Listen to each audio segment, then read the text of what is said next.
بلداجة صالح بلداجة موسى بلداجة جامعة بلداجة كود باش ما دبان قرات أي صعداء الكوي مد مقالة الضوايا ودكان سلطة إمارات كعربتا شير جرايد وقبت بلداجة هاي صحافة وجور بحي حالة كود باش يسوون كحد لي أرمى الدورة أو أي كم دهين دجانا باش اللي هاي يعدل الدرة كجر تمام الله ذا يكسو جيدان. بسم الله الرحمن الرحيم. أنا أقول الله باش محمد قرقاتي أهنا مدبان قرات وقيشودا اسمدودا وقيشودا وحقرتكودا aqoonyahankooda codkoodii aniga oo ku hadlaya waxaanu doonaynaa Soomaaliland iyo Puntland xuquuqda aanu xaq ugu leenahay inaanu ka helno baan doonaynaa waxaanu ka doonaynaa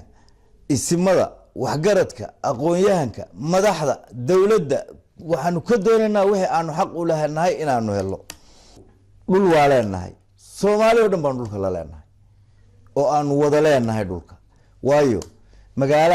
magaaladii la bilaabo kow anaga ka bilowna iyana waa wada bilowna ilaa alif ilaa ya waa wada socona xuquuqdayadiina kama hayno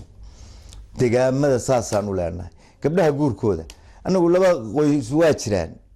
oo aanan anaguna gabdhaha iyaga siin iyaguna aan siin gabdhahooda aanan guursan laakiin de laba qoys Soomaali baa ka badan oo muslim baa ka badan madaxweynaha Puntland Abdiweli waa madaxweynihii ugu horeeyay oo booqda deegaanada Madhibaan leeyahay ballanqaadyana ka sameeya waa ku maadsan ballanqaadyada uu sameeyay waxaanse ku sii boorinaynaa oo aanu ku sii boorinaynaa xildhibaanada wixii aanu ka helo wasiirra wixii aanu ka helo maamulka laamaha dawladda wixii aanu ka helo oo aanu xaq u leenahay inaanu ka helo oo baanu ku sii boorinaynaa oo ku sii adkaynaynaa waana ku maadsan waxaanu ahayn dad la yaqaan dad boqortooyo soo haysan jiray baanu nahay boqortooyadii markii la jebiyay oo ay dhinteen Axmed Guray Araweelo ay dhinteen oo aadna jebiseen dawladdu waa dagaalamaan waana kala adkaada dadkuna waa dagaalamaa waana kala adkaada markay kala adkaadaan madax banaanidooda isa siiyaan haddaanu nahay beesha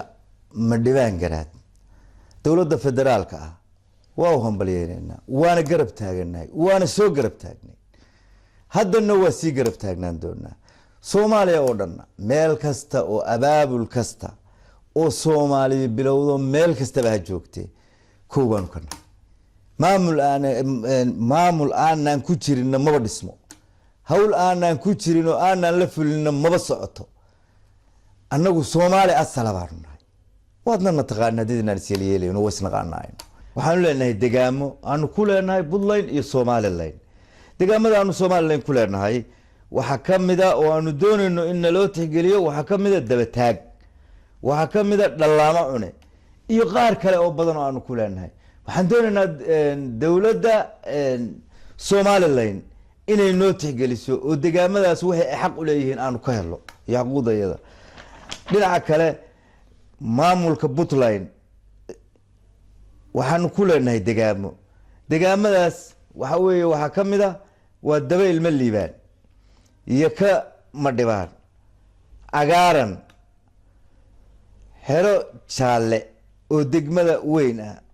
reer Daawud intaasaanu iyadana ku leenahay madaxweynuhuna waa soo maray ballanqaadana waa ka soo sameeyay waana ku maadsan yahay dhinaca kale